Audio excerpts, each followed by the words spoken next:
Hello Retro Cartoon Club, welcome to my weekly roundup. I watch a lot of crazy old cartoons, and I'm going to give you this week's funniest, coolest, and weirdest highlights. Let's go. Dr. Paradigm's face goes back to normal for some reason, probably because the piranha face thing was traumatizing too many 90s kids. And at the press conference, the reporters are asking about the street sharks, but honestly, I would have more questions about him. Why is your eye patch metal? Are you wearing one of those Shakespeare neck things right now? Can you not point that f***ing hook at me? As a newscaster is giving a report, Paradigm is hiding in the background listening in. Okay, first of all, how the hell was he hiding behind that tree? That is physically impossible. He's about 3 times the width of that tree. Secondly, he's trying to be sneaky, but he's literally in the background of the news right now. Everyone can see you, dude. Also, he's spying on the newscaster, trying to overhear her. Just go home and turn on the news, you fucking idiot. They throw this guy, and he gets his nose stuck in the ground, and the only way for him to get it out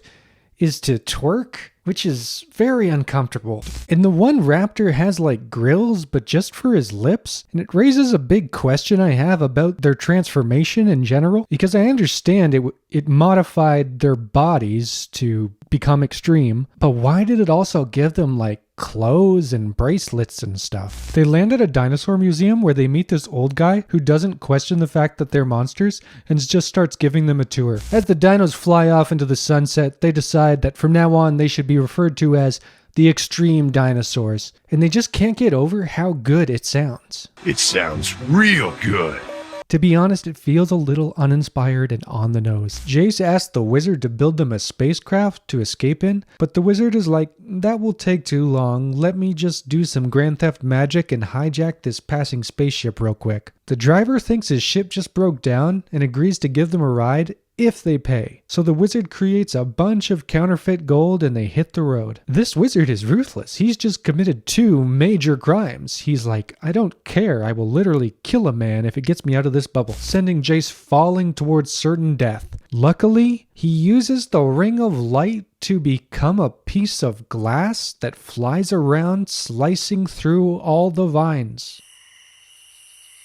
And their leader, Darkstorm, seems to be hosting some kind of Shark Tank event because a scientist is pitching him an invention, and it's a catapult powered by guinea pigs. Darkstorm hates it, so he kerplunks the scientist. Darkstorm decides to learn the ways of magic as well, and then he kerplunks the hang gliding guy.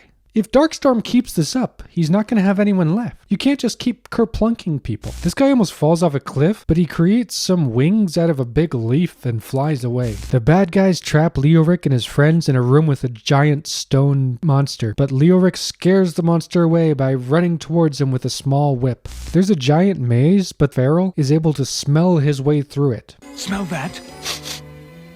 Yes, this way. Why is he so good at smelling? You can't smell your way through a maze. That doesn't even make sense. Unless there was like cheese at the end. The wizard explains that the magic is powerful, but it's hard to control. One guy goes to ask one question, and the wizard completely snaps on him. Get it through your dull brain. And it's like, this seems pretty complicated. I think like asking some questions is reasonable. I mean, there's animal totems and magic powers. Can you at least give this guy a brochure or something? The gang continues to climb a mountain, and also they have a baby unicorn called Uni. Something malfunctions in the unicorn, which wakes up the dragon. Merlin says that this one kid is special, and he will teach him the ways of magic, but on one condition. Only if you stay here for the rest of your life. Yikes. The other kids decide to release the dragon from the dungeon because they didn't have enough problems already. But there's not enough horses for everyone, so this guy has to ride a cow. But he protests, I don't ride anything that gives milk. which is a really weird thing to say. So let me know in the comments what else you want to see, and thanks for watching. Bye bye.